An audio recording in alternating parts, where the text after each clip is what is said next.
दुपारची वेळ, दंडकारण्य. गंभीर, शांत, सावध. लहानशी कुटी. समोर राम आणि लक्ष्मण धनुष्यबाण सज्ज उभे. वनवास आहे, पण निष्काळजीपणा नाही. कुटीसमोर सीतामाता शांतपणे बसल्या आहेत.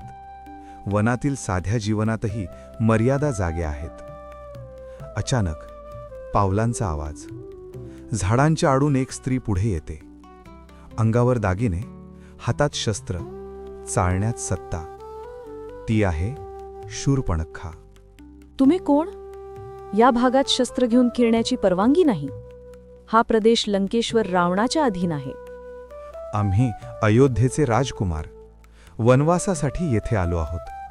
धर्म पाळत येथे राहतो आहोत. अयोध्येचे राजकुमार, तुझ्यात राजस तेज आहे. मी या प्रदेशाची स्वामिनी आहे. माझ्याशी विवाह कर. हे जंगल तुझं होईल. देवी, मी विवाहित आहे. ही माझी पत्नी सीता. हा माझा भाऊ लक्ष्मण. तोही विवाहित आहे, पण त्याची पत्नी येथे नाही. तू त्याच्याशी बोल. शूर्पणखा लक्ष्मणाकडे वळते. लक्ष्मणाचा चेहरा कठोर आहे. योद्ध्या, तुझी पत्नी नाही, मग मला नाकारतोस? लंकेचे वैभव पाहिलंस तर विचार बदलेल. मी विवाहित आहे आणि एकनिष्ठ आहे. मी येथे राज्यासाठी नाही, माझ्या भावाच्या सेवेसाठी आलो आहे. येथून निघून जा. क्षणभर शांतता. मग शूर्पणखेची नजर सीतामातेकडे जाते. हीच कारण आहे. ही स्त्री. हिला हटवले की सगळं संपेल. ती सीतेकडे झेपावते. थांब. सीमा ओलांडू नकोस. तलवार चमकते. वार वेगवान, अचूक. जीव नाही घेतला, पण दंड दिला. एका वारात शूर्पणखेचे नाक कापले जाते.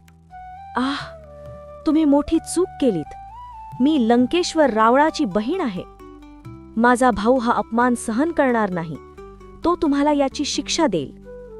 ती जंगलात नाहीशी होते.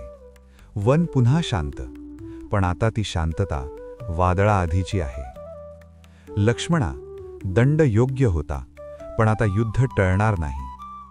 त्या दिवशी दंडकारण्यात युद्धाची पहिली ठिणगी पडली.